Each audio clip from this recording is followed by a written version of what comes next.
आई आंबे, आता या घरात पुण्यांदा सुख नांदू दे. माझ्या सत्याची आणखी कसोटी नग बघूस. त्याच्या प्रयत्नांना यश दे आणि या घरची लक्ष्मी या घरात पुन्हा येऊ दे. माझं आता काय राहिलं ग? 4 गेले आणि 2 राहिले. पण माझ्या समद्या लेकरांना सुखात ठेव. आता काय बी सावट या घरावर येऊ देऊ नगस. मंजिरीला या घरात येऊन ये आणि मला जबाबदारीतनं मोकळं कराई. माझी तुला शेवटची विनंती आहे. घेऊन ये माझ्या नाचुदेला या घरात. आजवर या घराला तू मोठमोठ्या संकटातून बाहेर काढला आहेस. घरातले समदे मनातनं मंजिरीला घरी आणायला उत्सुक आहे ती. तेव्हा या गोष्टीला सिद्धीच नाही. पण या घरची लक्ष्मी मंजिरी आणि सत्याचा संसार सुखाचा होऊ दे. आई आंबे, या घरावर कृपा ठेव.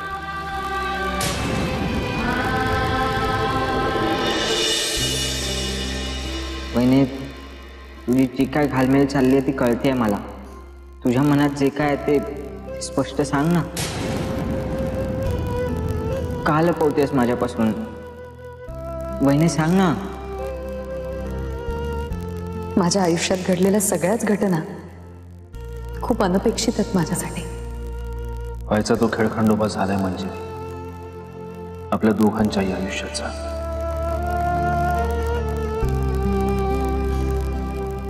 आता डाव सावरायची वेळ आली.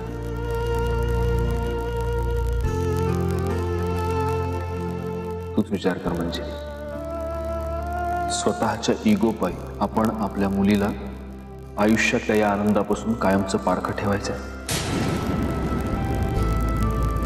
पण तुम्ही ज्या चुका केल्यात त्याची शिक्षा झाली भोगून माझी गेली 7 वर्ष. आणि अजूनही तुझं समाधान झालं नसेल तर तू देशील ती शिक्षा भोगायला तयार आहे.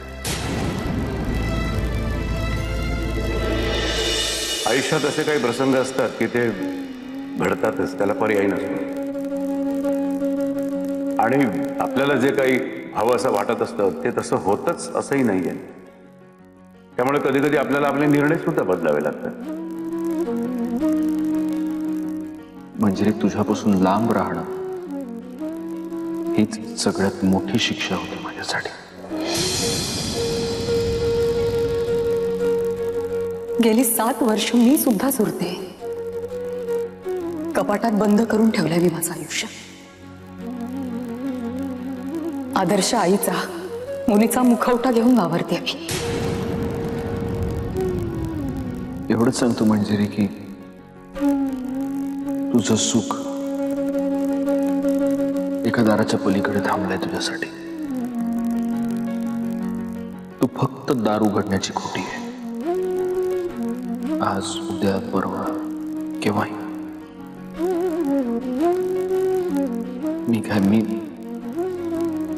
मी थांबलोच आहे तुझी वाट बघत त्या दाराच्या पलीकडे.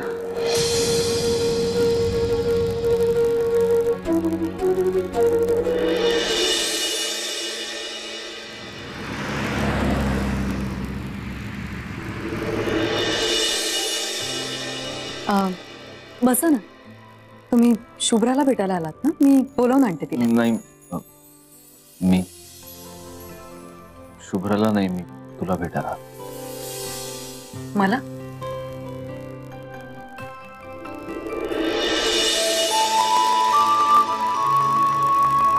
अहो, हे काय करताय तुम्ही?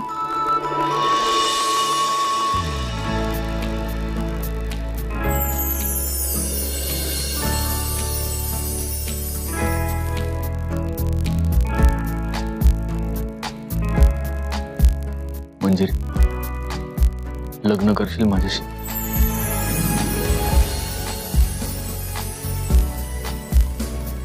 तुझ्याशिवाय मी अपूर्ण आहे. माझ्यातून ज्या काही चुका झाल्या त्याबद्दल मी पुन्हा तुझी माफी मागतो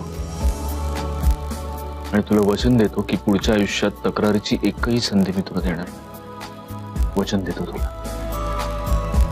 प्लीज माझ्याशी लग्न करशील? साथ तुझी दिन रात झरे जणू घन हा सुखाचा सांग सावरू तोल कसा मी देरा मनाचा सुख दुःखाच्या वाटेवरती होऊन त्या दिवशी तुम्ही मला विचारलं होतं ना, गेल्या 7 वर्षात एकदा तरी माझा विचार केलास का मा? खरं सांगू सत्यजित, या 7 वर्षात एकही क्षण असा नाही केलाय की मी तुमचा विचार नाही केलाय. शिक्षा तुम्ही नाही, मी भोगली. खूप वाईट आहात तुम्ही.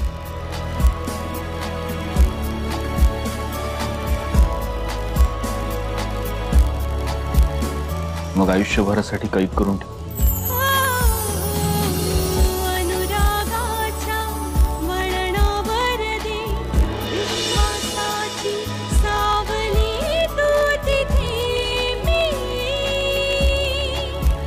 मनो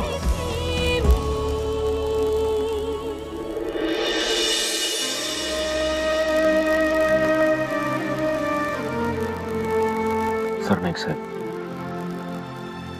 मला माहितीये एका क्षणात सगळ्या चुका माफ नाही करता येत, पण एका क्षणाच्या चुकीसाठी आयुष्यभराची शिक्षाही देऊन चालत नाही. मी मान्य करतो मंजिरीला माझ्यामुळे खूप त्रास झाला, पण याची खात्री देतो की इथून पुढे तुमच्या मुलीला फुलासारखं जपेन. माझ्या मुलीची शपथ घेऊन सांगतोय मी. मनोची मर्जी असेल तर माझी काहीच हरकत नाही, पण तरी सुद्धा प्रश्न माझ्या मुलीचा आणि माझ्या नातीच्या आयुष्याचा आहे किंवा माझी एक अट आहे. अट? दर शनिवारी आणि रविवारी माझ्या नातीला माझ्यासोबत खेळण्यासाठी माझ्याकडे पाठवायला लागेल.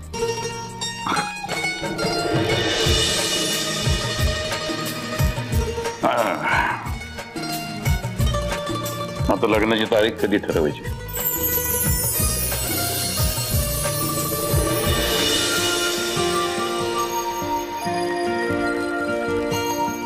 मला राहून राहून फक्त एवढंच वाटतंय की किमान आज तरी दादांना त्यांचं मन मोकळं करायची संधी मिळावी. माझी खात्री आहे मंजिरी सत्याला जे काही बोलायचं ते नक्की ऐकून घे. पण चारे, नुसतं ऐकून घेण्यात काय अर्थ आहे? त्यातनं काहीतरी तोडगा निघाया पाहिजे. मला तर वेगळ्याच गोष्टीची धास्ती वाटते. कंच्या गोष्टीची? मला वाटतंय मंजिरी वहिनी दादांचं सगळं नीट ऐकून घेतील. त्या काहीच म्हणणार नाहीत, पण सरनाईक काका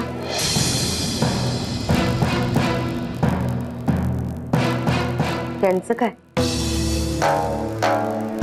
गेल्या 7 वर्षात त्यांचा दादांवरचा राग वाढला नसला म्हणजे मिळव. नाही, माझी खात्री आहे आज नक्की काहीतरी महत्वाचं घडणार. वय ग चारे, पण जे काय घडल ते आनंददायक असलं पाहिजे बघ. नाही म्हणजे सत्याच्या मनासारखं व्हाया पाहिजे.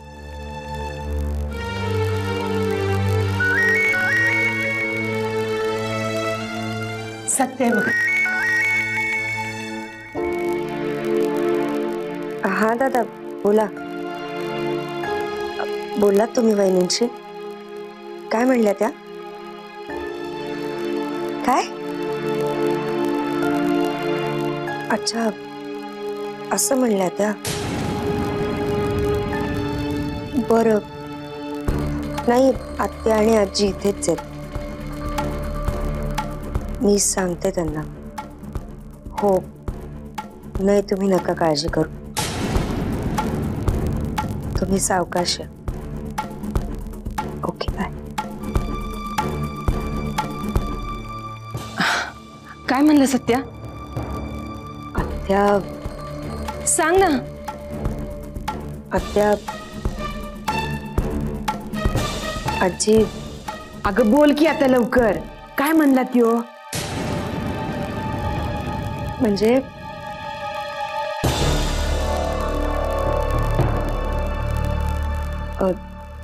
जे काही घडलंय ना ते आपल्या कल्पनेच्याही पलीकडचं आहे. ये बघ नेत्रा, कोड्यात बोलू नगस. काय ते स्पष्ट सांग. मग आता सरळ सरळच सांगते. अगं बोल ना. दादांनी असा निरोप पाठवलाय की ते मंजिरी वहिनींना घेऊन घरी येत आहेत. आपण तयारीला लागायचं. अरे देवा. काय काय मंजिरी घरी येते?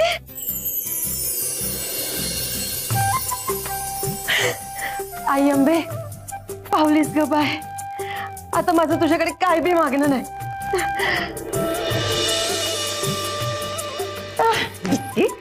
नाटक करायलीस. प्राणकंठाची आलता ना. थोडीशी गंमत केली होती. गंमत केली. मला ठाऊक होत माझा सत्य असा रिकाम्या हातानं घरला येणार नाही बघ. अहो पण आपण काय बसून राहिलो इथे? आत्या उठा, तयारीला लागलं पाहिजे आपल्याला. या घरची मोठी सून इतक्या वर्षांनी घरी परत येते. तिचं दणक्यात स्वागत करूयात. डोळे मिटायच्या आधी माझ्या सत्याचा आणि मंजिरीचा संसार पुण्यांदा मला बघायचा होता माझ्या डोळ्यांनी. तो दिस जवळ आलाय.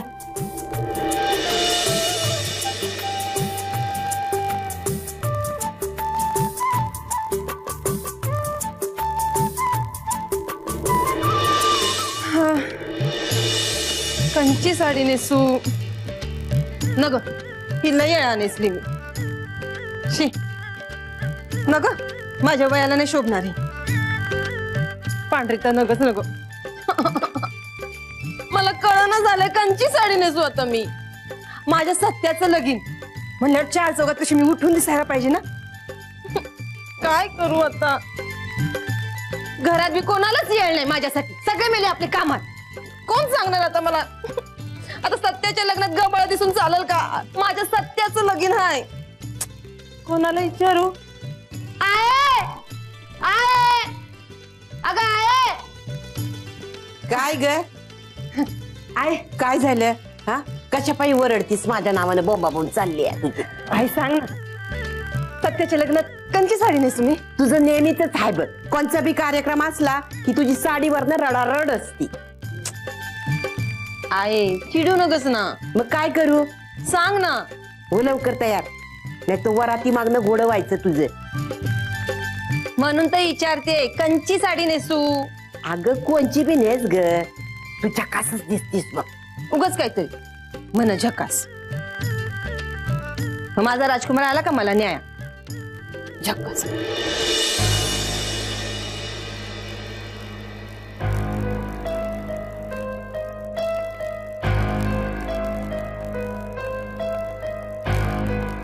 आई काय झालं ग? काय नाही, झाल्या गोष्टीचा पश्चाताप होतोय बघ मला. असं का म्हणतीस? चारे मी चुकले बघ तुझ्या बाबतीत. माझ्यामुळं तुला एकटीला आयुष्य काढावं लागले.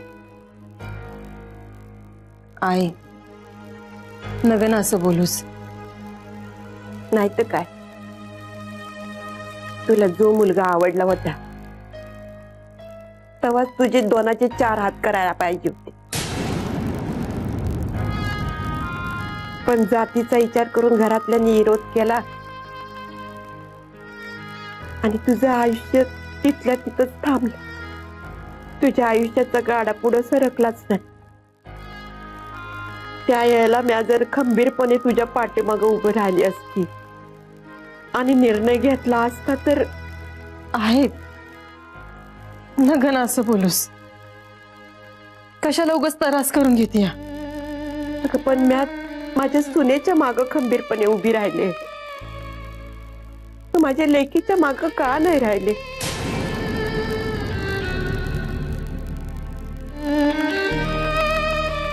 दोन जीवांच्या सुखापेक्षा काय बी मोठं नसतंय हे कळत होतं मला, पण मी बोलू नाही शकले.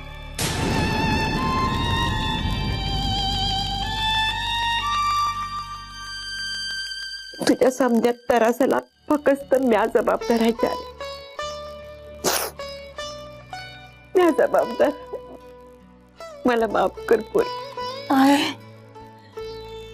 अशी काय बोलून राहिलीस तू? अशी माझी माफी मागून मला नरकात नका पाठवू. आणि तूच तर म्हणतेस ना की काही गोष्टी आपल्या हातात नसतात म्हणून,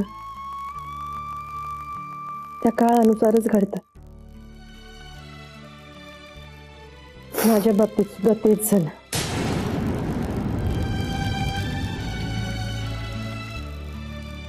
आणि मी अजून आशा सोडलेली नाही.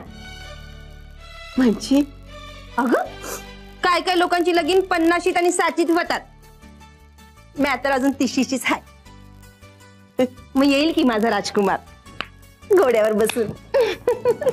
अगं तू 30शीची म्हणजे मी 50शीचीच झाले की. आली मोठी. आधी सांग मी कोणती साडी नेसुती सांग बरं. अगं कोणची बी नेस ग, तू छानच दिसतेस माझे बोंडुकले. चल चल लवकर आवरायला घे, होय. मला बी कामं पडले ती. होय ना. लवकर नेसून ये. त्यांची नेसतो साडी ही कशी हाय? हा राजकुमाराच्या पाठी घोड्यावर बसून हा असा पदर लई उडल झक्कास. हीच नेसते, लई छान दिसल मला ही साडी. गौरांग, ए गौरांग, गौरांग उठ ना रे. गौरांग काय चाललंय? प्लीज उठ यार, लवकर उठ. मी काय करू उठून? अरे मी काय करू उठून? काय घरात एवढी कामं पडली आहेत, तर तुझा कार्टा दिवसभर बोकाळतो तिकडे, त्याला त्याचं तरी आवरून दे आणि तू आवर ना स्वतःच. नेत्रा यार झोपू दे. झोपू दे काय गौरांग? काय चाललंय तुझं? तुला कळतंय का? लग्न घर आहे आपलं. गौरांग उठ पटकन. नेत्रा मी काय म्हणतो, त्यापेक्षा तूच जरा बस. मला एक क्षणभरही बसायला वेळ नाहीये, खूप काम आहेत घरात. हो पण माझं म्हणणं एवढंच आहे की तू जरा शांत बस, तुझी धावपळ थांबव. अरे असं कसं सांगतोस तू मला? गौरांग ज्या दिवसाची आपण खूप आतुरतेने वाट बघत होतो तो दिवस आलाय आज. आणि आज आपलं घर साधं सुद्धा घर राहिलेलं नाहीये, लग्न घर आहे. लग्न घरात एक नाही 1760 कामं असतात आणि मलाच करावी लागणार आहे, त्यामुळे माझी धावपळ होणार आहे. हो पण त्याबद्दल मी काहीच म्हणत नाहीये. मी फक्त तुला एवढंच सांगतोय की तुझी सगळी धावपळ थोडी थांबव, जरा शांत बस. कसं असतं नेत्रा, आपण कुठचं काम केलं नाही म्हणून ते काम होत नाही असं नाहीये. ते काम त्याच्या गतीने होतच राहतं. त्यामुळे तू काळजी करू नकोस. तुझ्या हातून जरी एखादं काम राहिलं तरी ते कोणी ना कोणीतरी करेलच. म्हणजे काय? म्हणजे मला एवढंच म्हणायचंय की गेली 7 वर्ष नेत्रा तुझ्या घरासाठी खूप काही केलंय. तुझी स्वतः जबाबदारी अतिशय व्यवस्थितरित्या पार पाडली. म्हणून कधी कधी असं मनाला वाटून जातं की तुलाही थोडासा आराम मिळावा. खूप आराम केला मी गौरांग. 7 वर्षापूर्वी जेव्हा या घरात आले तेव्हा खूप आराम केला. मंजिरी वहिनी या घरातनं बाहेर पडेपर्यंत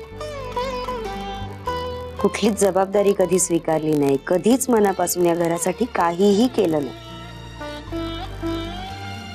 7 वर्ष काय, पुढची 70 वर्ष याचा गिल्ट जाणार नाही माझ्या मनात. नेत्रा त्या सगळ्या जुन्या गोष्टी आहेत. पण म्हणून तर विसरल्या नाही जात ना गौरांग.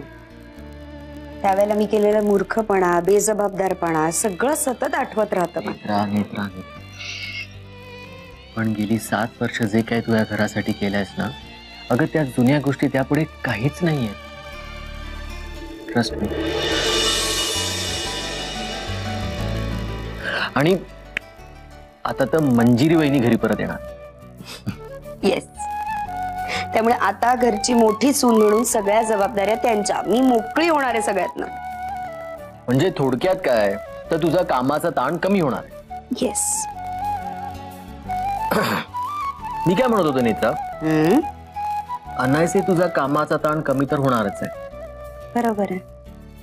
तर मग युवी साठी एखाद्या लहान भावंडाचा गौरांग फटके खशीला आता सतत तेवढंच सुचतं का रे तुला? ते जे बाळ आधी जन्माला घातले ना त्याच्याकडे लक्ष द्या. ते कार्ट दिवसभर उन्हाळक्या करत फिरते. त्याचा आवर, स्वतःचा आवर. उठ आणि आता घरात खूप कामं पडली आहेत. नाही ते विचार करत बसू नको. सगळी कामं मी एकटी करते आज दिवसभर. मी फक्त विचारत होतो